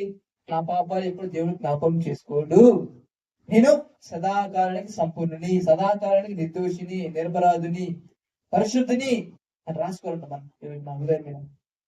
వారి పాపములను వారి అక్రమములను ఇకను ఎన్నటికి జ్ఞాపకం చేసుకున్నను. ఇది అన్న, ఇది ఫైనల్. ఇంకోటి చూసుకుంటాం. మన శాపం ఉందా? ఉగ్రత ఉందా? యేసు ప్రభుని నమ్మిన తర్వాత రోగుల రాసిన పత్రిక 8:31 ఇట్లుండగా ఏమందము, దేవుడు మన పక్షము ఉండగా మనకు విరోధి ఎవడు? ఏంటంట? దేవుడు మన పక్షంగా ఉండగా మనకు విరోధి ఎవడు ఈరోజు? ఇదేనా? ఎవడు మనకు విరోధి? దేవుడు మన పక్షంగా ఉన్నాడు ఈరోజు. ఆమేన్. దేవుడు మన పక్షంగా ఉన్నాడట. తన సొంత కుమారుని అనుగ్రహించుటకు వెనుతీయక మన అందరి కొరకు ఆయనను అప్పగించువాడు, ఆయనతో పాటు సమస్తమును మనకు ఎందుకు అనుగ్రహించాడు కదా? సొంత కుమారుని ఇచ్చాడు ఈరోజు మనకు. ఆమేన్. సొంత కుమారుని ఇచ్చిన తర్వాత కూడా పాపం అయితే అనుకుంటుందా? కుమారుని చేశాడు మన కోసము, పని చేశాడంట కదా. కుమారుని చేశాడు మన కోసం వధింపబడిన దేవుని గొర్రె యేసు ప్రభు. ఆమేన్. ఆయన అర్పింపబడిన తర్వాత మనమంట ఆయన రక్తం ద్వారా మనము నీతిమంతులమంట, నిర్దోషులమంట, నిరపరాధులమంట. ఇది ఉండాలంట, మన మైండ్ లో ఉండాలంట. రాసుకోవాలి మన హృదయం. ఇది మన హృదయం రాసుకోవాలి, మన మైండ్ లో ఉండాలి. సదాకాలం నీతిమంతుడు, నిర్దోషిని, నిరపరాధిని దేవుడు ఏర్పరచుకున్న, దేవుని చేత ఏర్పరచబడిన వారి మీద నేరము మోపువాడెవడు? ఏదంట? దేవుని చేత ఏర్పరచబడిన వారి మీద నేరం మోపువాడెవడు? నీతిమంతుడిగా తీర్చువాడు దేవుడే, శిక్ష విధించువాడు దేవుడే. నేరం మోపే మనకు విరోధం ఎవరు లేరు. ఆమేన్. ఎవరు మోపుతారంట? అపవాదాలు. అని అనమాట నమ్మకూడదు. కొరింథీయులకు రాసిన పత్రిక 3:10 ధర్మశాస్త్రం విధించిన క్రియలకు సంబంధులందరూ శాపములకు లోనే ఉన్నారు. పాత నిబంధనలు ఉంటే శాపంలోనే అంట. యేసు కిందకి వస్తే మనకు శాపంతో మనకు సంబంధం లేదు.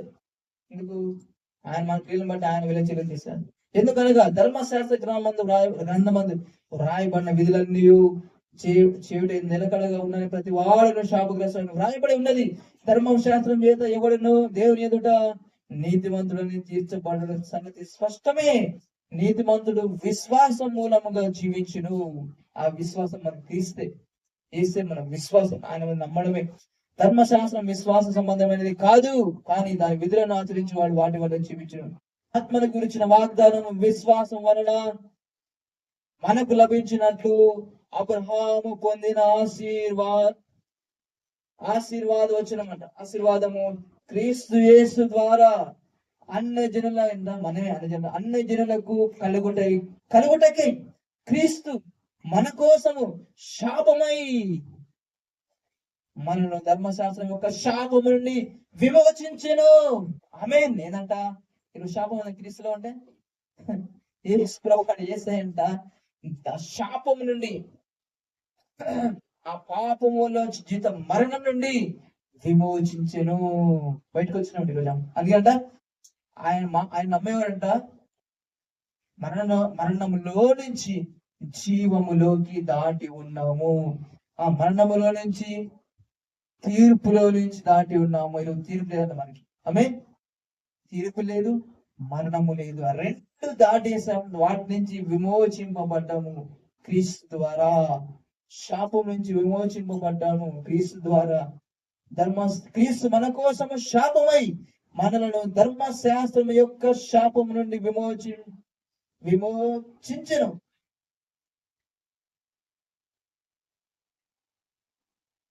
అబ్రహాము ఆశీర్వాదం ఈరోజు మనం. ఆమేన్.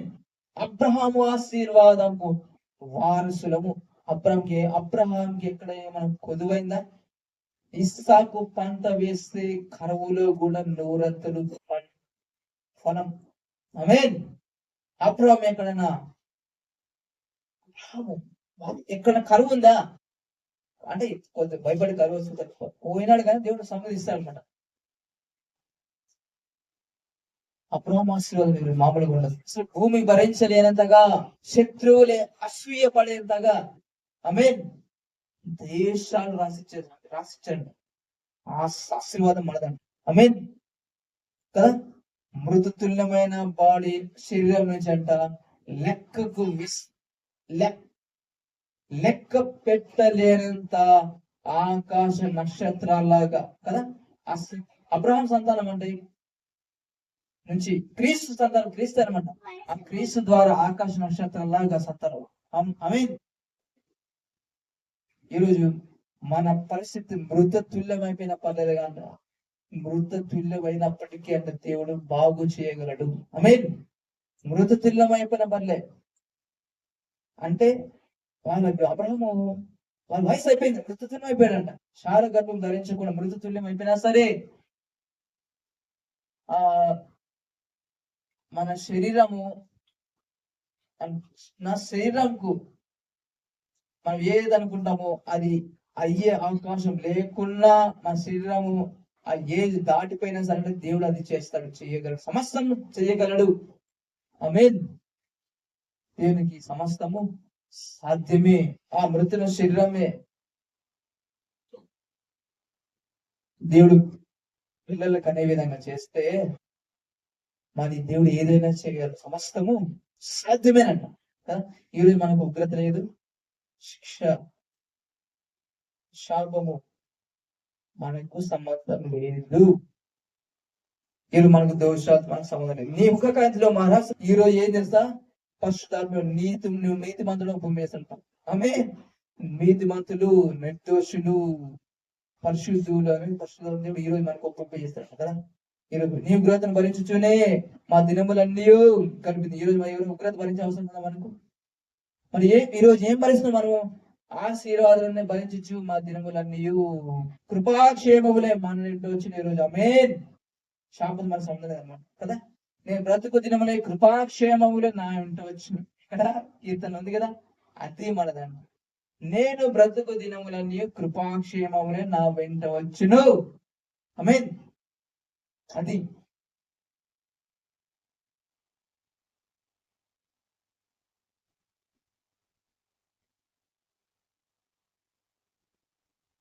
మా ఆయుష్కాలము 70 సంవత్సరములంట. అధిక బలము ఉన్న ఎడల 80 సంవత్సరములు అయినను వాటి వైభవం ఆయాసమే దుఃఖమే త్వరగా గతించి మేము ఎగిరిపోదుము.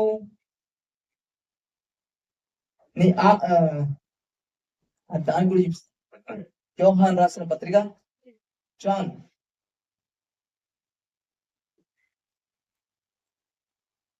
4:14 చూద్దాము. నేనిచ్చు నీళ్లు రాగు వాడెప్పుడు తప్పికొండు, నేను వానికిచ్చు నీళ్లు నిత్య జీవముకై వానిలో ఊరేడి నీటి బుగ్గగా ఉండని ఆమెతో చెప్పెను. ఏంటంట, ఈయన ఏమేస్తాడ మనకు నిత్య జీవము. అది ఎట్లా ఉండదంట, ఊరేడి బావి లాగా. అంటే నిత్య జీవం మనలోని ప్రవహిస్తూనే ఉంటుందంట. ఆమె దీనికి అసలుకి మన తప్పిక అంటే ఉండదన్నమాట. ఎఫ్టర్నల్ లైఫ్ ఇచ్చినట్ట ఇష్టం మనకి. ఆయన ఎవరైతే అందిస్తాం వాళ్ళకి ఊరేడు నీటి కుక్కగా ఉండడానితో చెప్పాను. మనకు ఈశ్వరుడు నిత్య జీవం అనుగ్రహించాడు ఈరోజు మనకు కదా. ఊరేడి బావి ఎప్పుడు మనం నిత్య జీవం, మనం నిత్య జీవం కలిగి ఉంటామాట.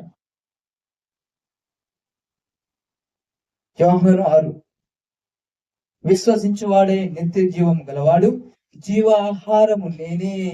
మీ పితరులు అరణ్యములో మన్నాను తినినను చనిపోయినారు. పితరులు అరణ్యంలో మన్నాను ఎట్లా తిన్నారంట? శరీరంగా తిన్నారు కదా, మన్నా తిన్నారు కదా. ఆగలేదన్న మన్నా ఇంటికి ఇచ్చాడు, తిన్నారంట, అయినా చనిపోయారంట. పల్లోకం దిగబడిన ఆహారం తిన్నా, పల్లోకం దిగొచ్చి నిజమైన ఆహారం వాళ్ళు కదండి. ఎవరంట? యేసుప్రభు. ఆ శరీరాన్ని ఆయన రక్తమే నిజమైన ఆహారం అంట.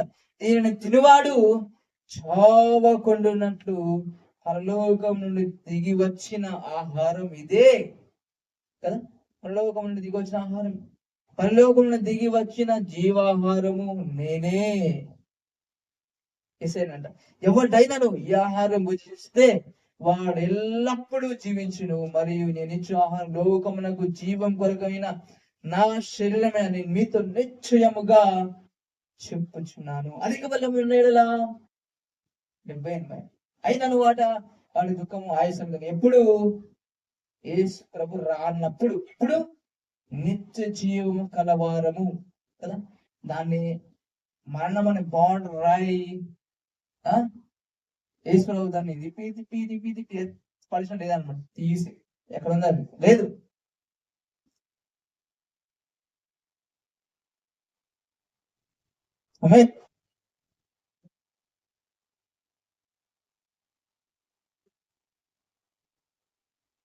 ఇప్పుడు మరణం అనే బార్డర్, మరణం లేదు మనకు, నిత్య జీవం గలవారు. మరణంతో మనకు సంబంధం లేదంట.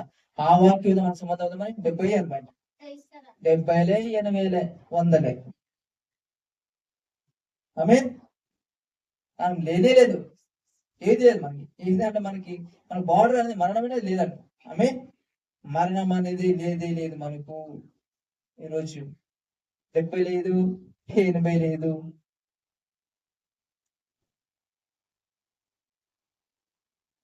కదా, ఈరోజు మనకు సంబంధం లేదు.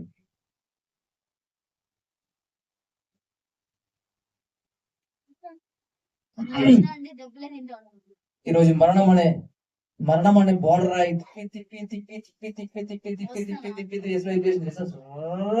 ఎత్తి నరకం పడేసినట్టు అపవాదికి మరణం ఇక్కడుంది. అపవాదికే ఆయన చూసిన మరణం లేదు, ఎర్ర తిప్పి నరకం పడేసినట్టు రాయి మనిషికున్న మరణాన్ని తీసి పడేసాడు. ఎలాంటి ఆయన భరించేశాడు. ఓ మరణమా నీ ముళ్ళెక్కడ, ఓ మరణమా నీ విజయం ఎక్కడ? మరణపు ముళ్ళు పాపము, పాపానికి బలము ధర్మశాస్త్రమే. వాడిని అపవాదిని ఓడించాడు, సిలువలో నిరాయుధుడుగా చేసి పడేశాడు. ఈరోజు అపవాది అంట నిరాయుధుడే. ఆమేన్. ఆయుధం లేదంట కదా, మన ఆయుధం ఏంది? పాపమే కదా. కానీ ఈయన వాణ్ణి నిరాయుధుడుగా చేశాడు. పాపాన్ని భరించాడు, పాపం జీతాన్ని భరించాడు, ఆ నరక శిక్ష భరించాడు. ఈ రోజు ఆయన విశ్వసించిన వాళ్ళకి ఏమి ఇవన్నీ లేవంట. మనిషితో మనకు సంబంధం, తీర్పుతో సంబంధం లేదు, మరణంతో సంబంధం లేదు.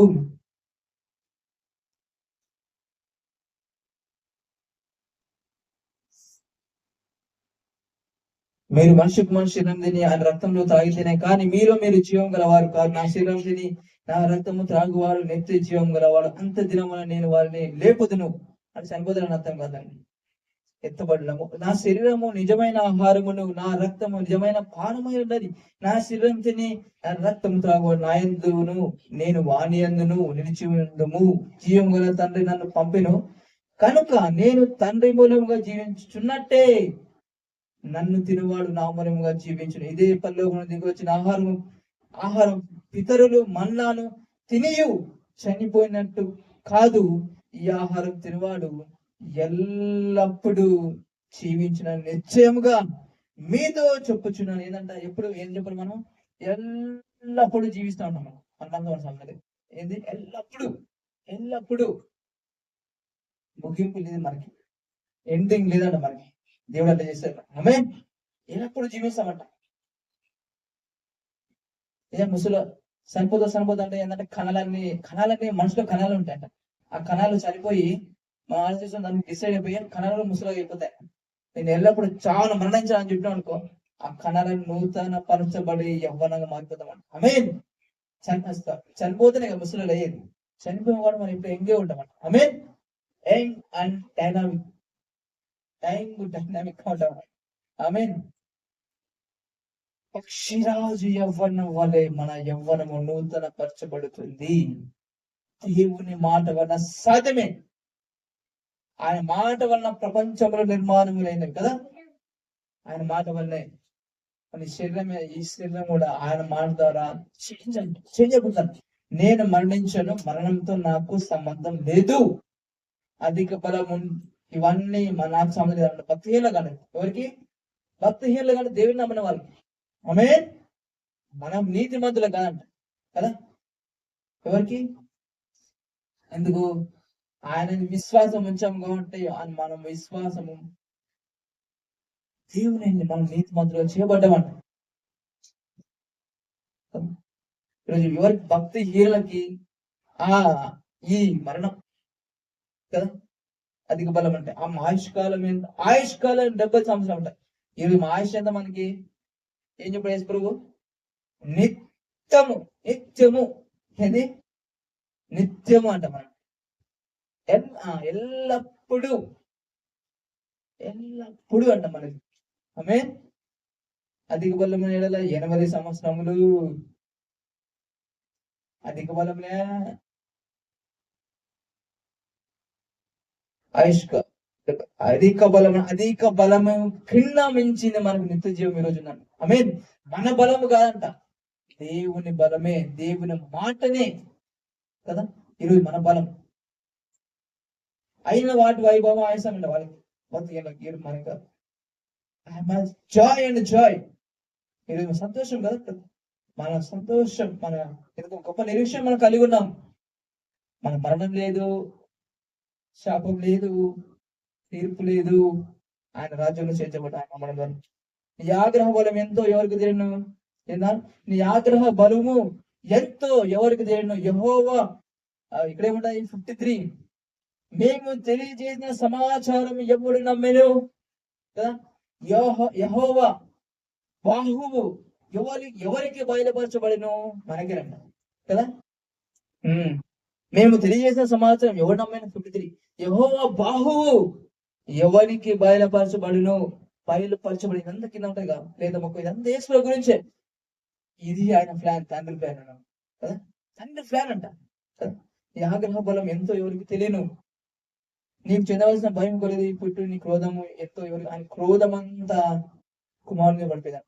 మాకు జ్ఞాన హృదయము కలుగునట్లుగా చేయము చేశారు. ఈరోజు జ్ఞానం ఎవరు చేసి ప్రభు మనకి జ్ఞానము. మా దినము లెక్కించుటకు మాకు నేర్పము.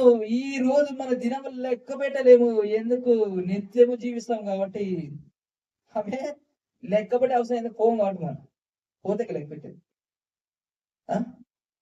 నిత్య జీవము గలవారు ఈరోజు మనం. ఆమేన్.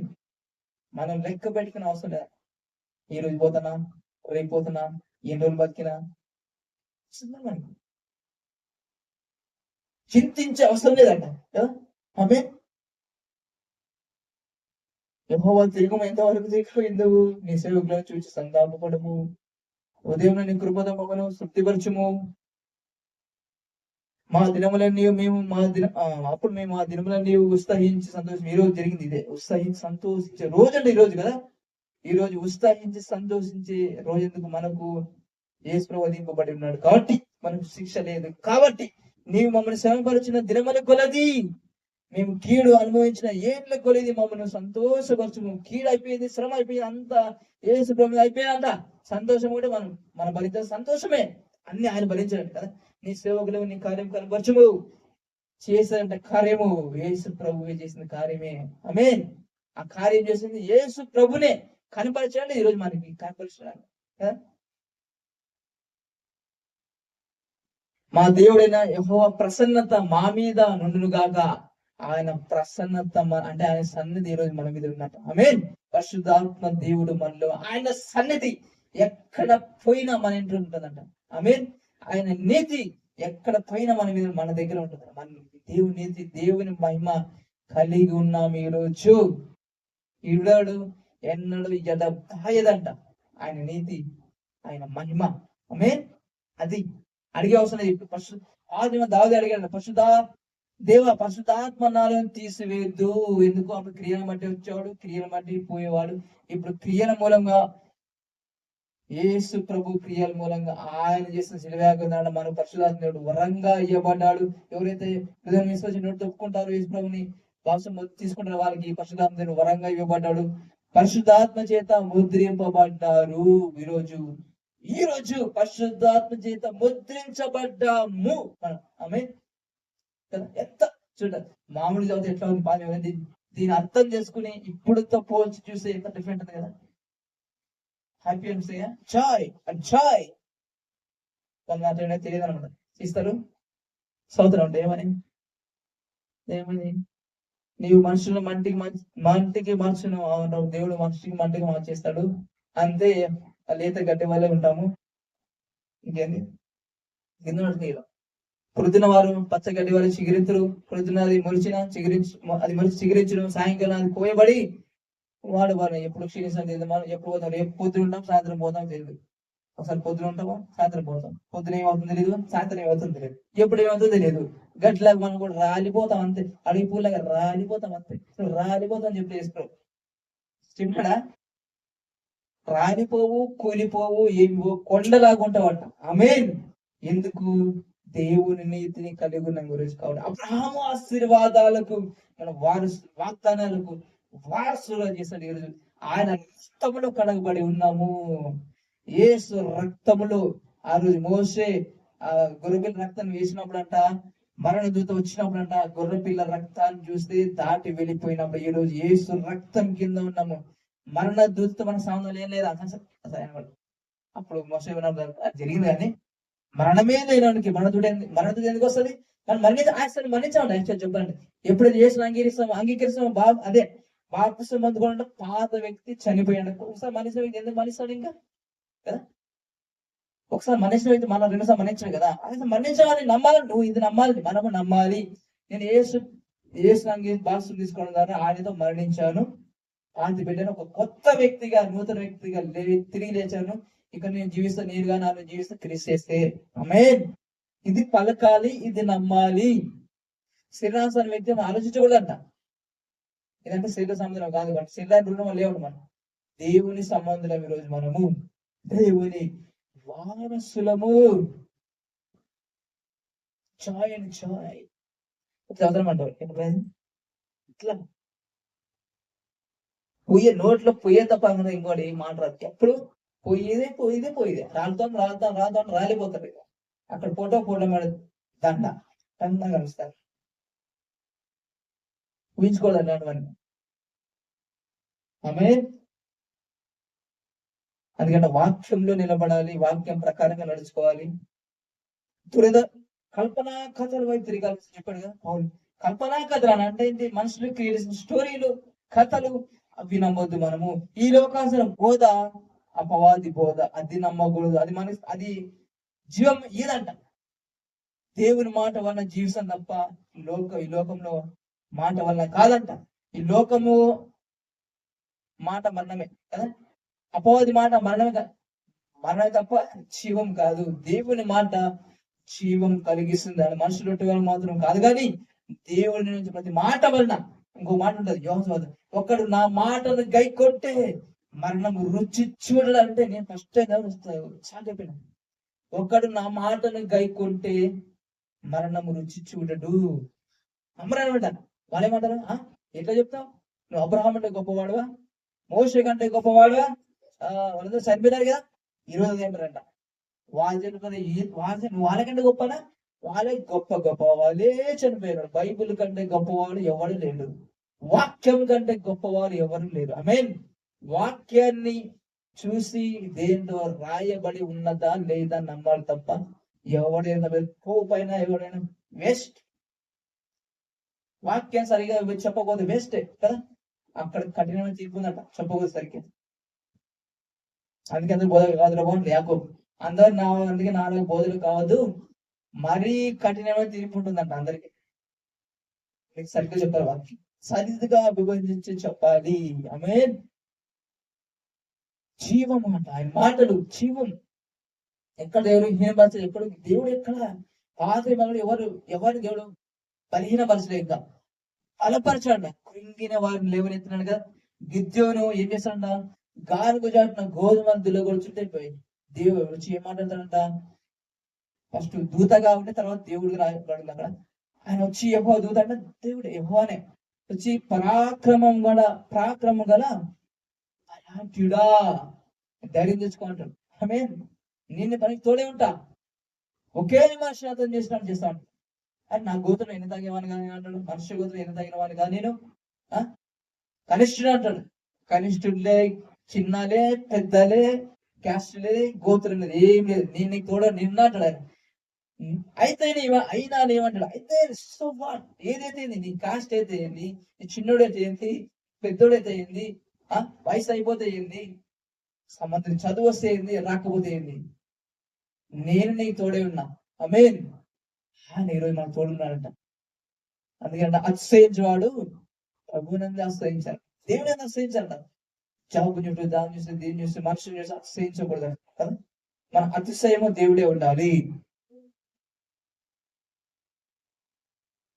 నా అతిశయము నీవే, నా ఆరాధన. పాట పాడుకుంటే కాదు, సరిపోదు, దాన్ని క్రియల్లో పాటించాలి. కొన్ని కామెంట్ ఎట్లా అంటే ఏదంటే నాకు గర్భం లేదు, దేవుడు ఏదైనా చేయగలడు, నా కోసం ప్రార్థించాడు. ఆయన ఇస్తే ఏం లేకపోతే ఆయన చెప్తాను. అది ఏదో స్టార్టింగ్ అయ్యి మదిలాగి మళ్ళీ ఇంకోయి మొదలుకొచ్చి ఏదో అసలు అది ఏది ఆయన ఏదైనా చేయాలని నమ్ముతానండి, కానీ మనం ప్రార్థన చేయండి నమ్మట్లేదు. మరి ఏదైనా సాధ్యమే అన్నప్పుడు మనసు చెప్పే అవసరం ఏముంది? నా పిల్లలకి ప్రార్థన చేయండి, మీరు అందరు కలిసి ప్రార్థన చేయండి. ప్రార్థన చేసినప్పుడు అడిగిన వాటిని పొంది ఉన్నామని నమ్మాలి. దేవుడు ప్రార్థనకు జవాబు ఇవ్వడు. దేవుడు ప్రార్థనకు జవాబు ఇవ్వడు. నేను చెప్పింది అనిపించిందా? దేవుడు ప్రార్థనకు జవాబు ఇవ్వడు. ఇక ప్రార్థన అంటే ప్రార్థన అన్ని ప్రార్థన జవాబు కోసం అందరూ ప్రార్థన చేస్తారు, ముస్లింస్ ప్రార్థన చేస్తారు, జవాబు రావే. దేవుడు ప్రార్థనకు జవాబు ఇవ్వడు, వాక్యానుసారమైన ప్రార్థన మాత్రమే జవాబిస్తాడు. ఆమేన్. అందుకని విశ్వాస సహితమైన ప్రార్థన రోజు అది చాలా ప్రార్థన వాక్యానుసారంగా చేయడం, వాక్యాన్ని వ్యతిరేకంగా చేసి ఎలా జరుగుతాయి? దేవుడు వాక్యాన్ని దాటి దేవుడు ఏం చేయడం? వాక్యంలో ఆయన మాట ప్రకారం చేయలేకుండా చెప్తే అంతే, వాక్యం ప్రకారంగా. అందుకని వాక్యానుసారంగా ప్రార్థన చేయాలి. ఏం చేయాలి? అడిగిన వాటిని పొంది ఉన్నామని నమ్మాలి. అప్పుడు నమ్మి అవిశ్వాసం లేదంట. మనం పుడితే పుట్టే లేకపోతే అంతా చిత్తమే. చిత్తం అయితే అర్థం కాదు. దేవునికి ఎప్పుడైనా పెట్టుకోండి, గుడ్రాలకు ఉంచడం దేవుని చిత్తమా? ఆ గుడ్రాలకు ఉండేటట్టుంటే ఎంతమంది దేవుడికి పిలిచినాడు, ఇచ్చినాడు లేదు బైబిల్లో. హన్నా, తర్వాత సంసోన్ పేడ్స్, తర్వాత ఎలిజబెత్ కదా, బాక్స్మిత్ యోహన్ మదర్, ఎంతమందికి ఇచ్చారు కదా. మళ్ళీ గుడ్రాలకు ఇచ్చినాడా? ఏదో దేవుడికి ఏదో గుడ్రాలకు ఉన్నవి పెట్టాలి దేవునికి ఇష్టమైన ఆయన పిల్లలు గుట్ట ఇస్తే లేదు అంత నీ చిత్తమే చేయడం ఏదో ఏసులో అన్న చిత్త జనం అదే పట్టుకున్నాడు. అసలు అర్థం లేదు, పరదం పిచ్చి పిచ్చిగా ఉన్నదన్నమాట. వాక్యానుసారంగా మాట్లాడాలి ఏదైనా సరే. ఆమేన్. యేసు ప్రభు అపవాదు శోధిస్తే వాక్యంతో జవాబిచ్చండి. ప్రార్థన అసలు ఏంది? వాక్యం అంటే డిఫరెంట్ చెప్పాలి. వాక్యం అంటే వాక్యము దేవుడే ఉన్నాడు, వాక్యము దేవుడు ఒక్కటే. ప్రార్థన అంటే ఏది? దేవుడిదా నీదా? మనదా? ప్రార్థన అంటే ఎవరు చేస్తారు? మనం. నా ప్రార్థన పయనము, నేనే ఆధారము, నేనే నా జీవితం, నేనే ఇచ్చేంత ప్రార్థన మనదే, దేవుడు కాదు. దేవుడు అంట వాక్యము దేవుడు ఒక్కటే. వాక్యం ఆధీనం తప్ప వాక్యం ద్వారా దేవుడు ఏదైనా చెయ్యగలడు. వాక్యం ప్రకారం నడుచుకుంటాడు. ప్రార్థన కాదు మన ఆధారం. వాక్యం ఇప్పుడు చెప్పడు కదా ఏదని, ప్రార్థన విని ప్రార్థన చేయవాడు అని ఉందా? బండ మీద కట్టుకున్నాడు, ఇసుక మీద కట్టుకున్నాడు, ప్రార్థన చేసి దాని ప్రార్థన మీద కట్టుకున్నాడు ఉందా? ఎక్కడైనా ప్రార్థన ఉందా? కన్నీటి ప్రార్థన చేయడం ఎక్కడైనా దేవుడు చెప్పాడు? బైబిల్ ఎక్కడ చెప్పేసిన ఎక్కడ లేదు. దేవుడు కన్నీడు ఏడిపించేవాడు కదంట, కన్నీరుని తుడిచేవాడు దేవుడు. యేసు ఎక్కడైనా దేవుడు ఎక్కడైనా ఏ భాష ఏడిపించాడా? బాగా ఏడు అని ఏడిపించినాడా? భయపడుతున్న వచ్చే ధైర్యపరిచి వాడుకున్నాడు ఆయన కోసం కదా. అన్న విశ్వాసం ఉండాలి, కన్నీరు ఉండాలి. కన్నీరు లేని విశ్వాసం లేని కన్నీరు వృధా అంట. కన్నీరు చూస్తాడు దేవుడు ఫస్ట్ విశ్వాసం లేకుండా దేవుడికి ఇష్టమైన సాధ్యము. కన్నీరు లేకుండా, ఉపవాసం లేకుండా, దేవునికి 40 రోజులు ప్రార్థన లేకుండా దేవునికి ఇష్టమైన సాధ్యం ఎక్కడ రాయబడిందా? ఎక్కడ విశ్వాసం ఉండదు దేవుడు అసలు. దేవుడు కోపం అసలు. ఎందుకంటే చూసి దైవం కొట్టబోయినట్లు మీరు విశ్వాసం లేని, ప్రార్థన లేని, ఉపవాసం లేని మూర్ఖతరంలారా అని అన్నాడా? విశ్వాసం లేని మూర్ఖతరము వారులారా మీ దగ్గర ఎంత కాలం ఉంటాను, ఎంతవరకు నేను సహిస్తాను. దేవుడు ఎప్పుడైనా వాళ్ళకి విశ్వాసం లేకుండా గద్దించాను కదా. విశ్వాసం కలిగి ఉండాలంట. విశ్వాసం, నీతిమంతుడు విశ్వాసం మూలంగా జీవిస్తాడు. విశ్వాసం అనేది కంటికి కనిపించదు. విశ్వాసం వాక్యం మీద ఆధారపడి ఉంటుంది. ఆ వాక్యము నీతి వాక్యం, యేసునే వాక్యం మీదే విశ్వాసం కదా. వాక్యం మనకు కనిపించదు, కానీ వాక్యం చేసే కార్యాలు మనకు కనిపిస్తాయి. ఆమేన్. అందుకని ఆయన దగ్గరకు వచ్చేవాడు ఉన్నాడనియు, ఆయన మొరుపెట్టు వారికి ఫలము దయచేవాడనియు నమ్మవలను కదా.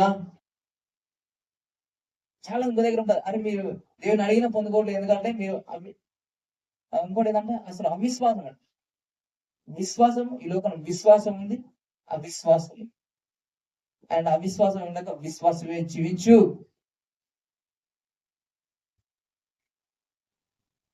ప్రేమ విశ్వాసం చాలా ఇంపార్టెంట్. విశ్వాసం లేకుండా దేవునికి ఇష్టం అంట సాధ్యమంట.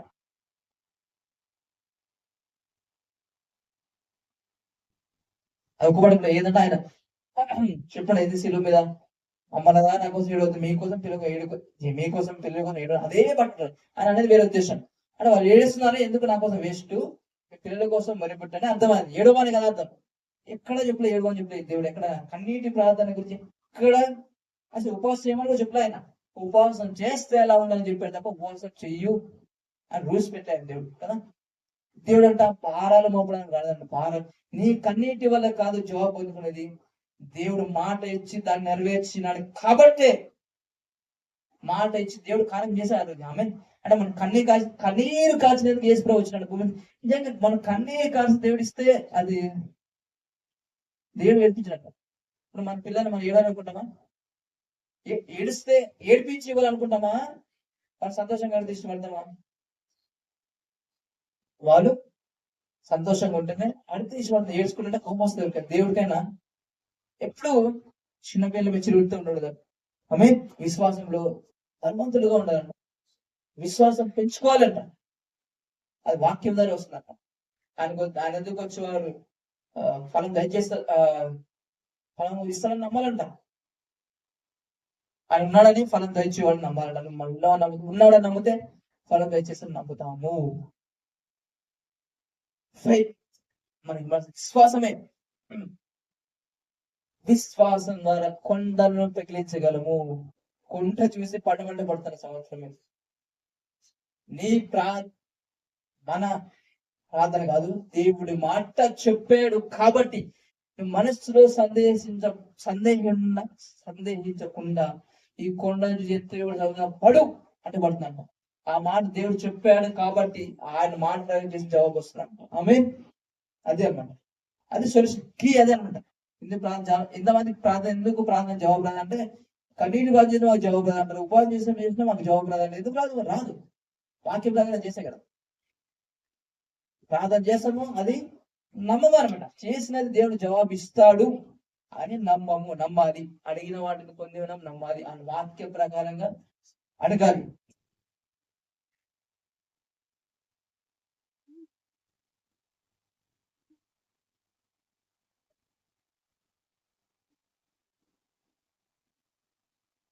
ఈరోజు ఆయన సన్నిధి, ఆయన మహిమ మన మీద ఉంది. మన విశ్వాసం కలిగి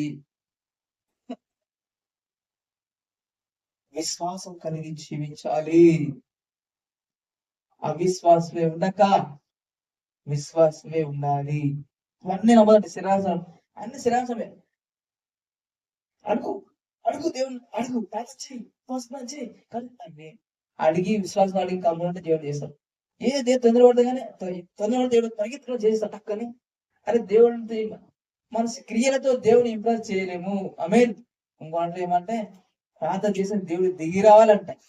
అరే దిగి వచ్చాడు రా ప్రార్థన చేసి చేయకముందే నువ్వు పుట్టలే ఇంకా నువ్వు తీయం తెలియదు. ఇంకా చెప్పేవాడు పుట్టక ముందే ఆయన దిగి వచ్చి మన కోసం మరణించి మన శిక్షను భరించి మన నీతి మందులను తీర్చిపడేశాడు. అది కాకుండా అడగకమునిపే పరిశుద్ధాత్మ దేవుడు మనకు పరిశుద్ధాత్మ దేవుడు వరంగా ఇచ్చాడు. ఎవరు మనసు అడగలేదంట. దేవుడు అంట దేవుని ప్రణాళిక మన రక్షించుట దేవుని ప్రణాళికై ఉన్నది. ఆయన ప్రేమ అంట. దేవుని ప్రేమను బలవంతం చేస్తుంట. ఆయన ప్రేమ స్వరూప అంట. ప్రేమ ఉంది కాబట్టి మహాకాశం పట్టజాగింది. ఎక్కడో సమీపించాలని తెలియజేస్తున్న దేవుడు వచ్చాడు. ఎందుకంటే దేవుడు తన స్వరూపులు మనుషుని చేసుకున్నాడు. కానీ అపవాది దేవుడిని ఇచ్చిన నీతిని మహిమను దొంగిలించాడంట మనుషుల దగ్గర. కానీ అధికారం తిరిగి ఇవ్వడానికి పోగొట్టుకున్న దేవుని సన్నిధిని, దేవుని మహిమని, దేవుని రాజ్యాన్ని ఇవ్వడానికి యేసు ప్రభువు ఆశ్చర్యకరమైన ఆశ్చర్యకరంగా ఆలోచనకర్తగా ఆయన పుట్టాడు. ఆమేన్. ఆశ్చర్యకరుడు, ఆలోచనకర్త, నిత్యుడగు తండ్రి, సమాధానకు అధిపతి ఆయన, సమాధానకర్త. తర్వాత ఆయన భుజాల మీద రాజ్య భారం ఉందంట కదా. ఆ రాజ్యం రెడీ చేశాడు ఆయన యేసు శిలాగం ద్వారా. ఈ రోజు మనం ఉచితంగా ఆయన నమ్మడం ద్వారా అంట నీతి మందులు చేర్చబడి రాజ్యంలో చేర్చబడి ఉన్నాము.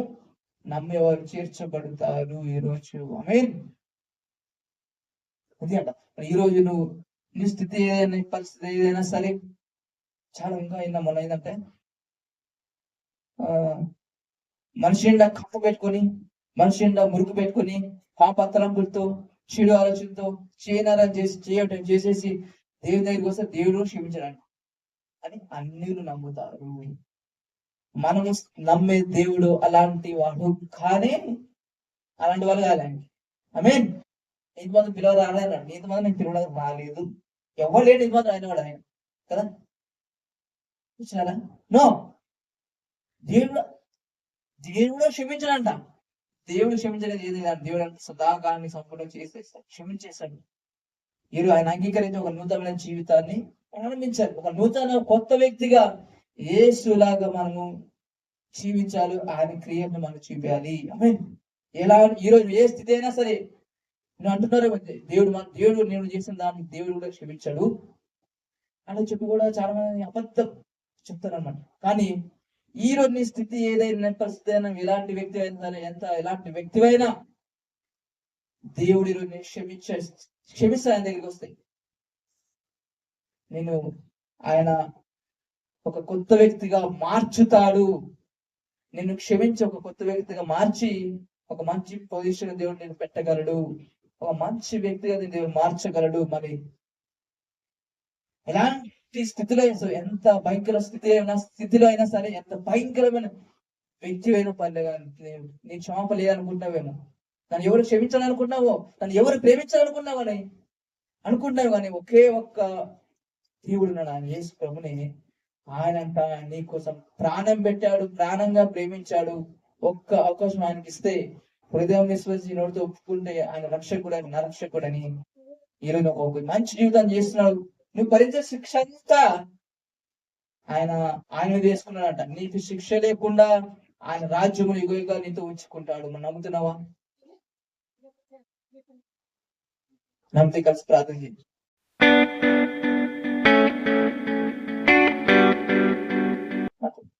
మనం ప్రార్థన చేద్దాం. ప్రార్థన చేస్తాం. గొప్ప దేవ, అద్భుతాలు చేయడం ఆశ్చర్యకరుడా నీకే స్తుతిస్తావు ప్రభువా. ఈరోజు నీ మాటతో బలపరిచే ప్రభువా. ఈరోజు ఎవరైతే ఒక నూతనంగా నేను అంగీకరిస్తున్నారు ప్రభు, క్షమాపణ లేదు, నన్ను క్షమించరు ఎవరు లేరు, ఇంత భయంకర వ్యక్తిని, నేను ఎంతోమందికి అన్యాయం చేశాను, ఎలా జీవించాను, అలా ఉన్నాను, నాకు క్షమించాను, నాకు దేవుడు కూడా నన్ను క్షమించలేమో అనుకుంటున్నాను. కానీ ఈరోజు మీరు మాట్లాడలేదు ప్రభావ. ఈ లోకంలో ఎలాంటి వ్యక్తిని క్షమించగలిగిన దేవుడు ప్రభావ. మీరు క్షమించడానికి వచ్చాడు. మీరు లోకానికి తీర్పు తీర్చడానికి రాలేదు, కానీ మా శిక్షను మీరు భరించి మాకు తీర్పు లేకుండా లోకానికి వచ్చారు ప్రభావ. మాట్లాడే ప్రభావ, మీరు ఎవరైతే నివైపు తిరిగారో, నేను అంగీకరిస్తున్నారు ప్రభు, వాళ్ళని కూడా మీరు చేర్చుకోండి ప్రభావ. మీరు ఉదయం వెళ్ళి వాళ్ళని ఒక నూతన వ్యక్తిగా చేయండి, ఒక నూతన జీవితం దయచేయండి వాళ్ళకి ప్రభావ. వారిని ప్రభావ గొప్ప స్థాయికి మీ మాటను బట్టి దేవుని ఎత్తమని, వాళ్ళ జీవితాలు సంతోషం సమాధానం కలిగి, ఎందుకంటే మీరు రావడం ద్వారా వాళ్ళ జీవితం సంతోషంగా సమాధానంగా ఉంటుంది ప్రభావ. అలాంటి కార్యాలు వాళ్ళకు వాళ్ళ జరిగిన ప్రకటిస్తున్నప్పుడు ఎవరైతే అంగీకరిస్తున్న వారిని మీరు ప్రభావ స్వీకరించి వారి గొప్ప జీవితాన్ని దయచేయండి ప్రభావ. క్షమించగా దేవుడు, ఈ లోకంలో ఎవరైనా ప్రేమించే వాళ్ళు ఉన్నారంటే ఎలా అనిపిస్తుంది? అది మీరే ప్రభావ. ప్రేమించారు, మా కోసం ప్రాణాన్ని పెట్టారు ప్రభువా.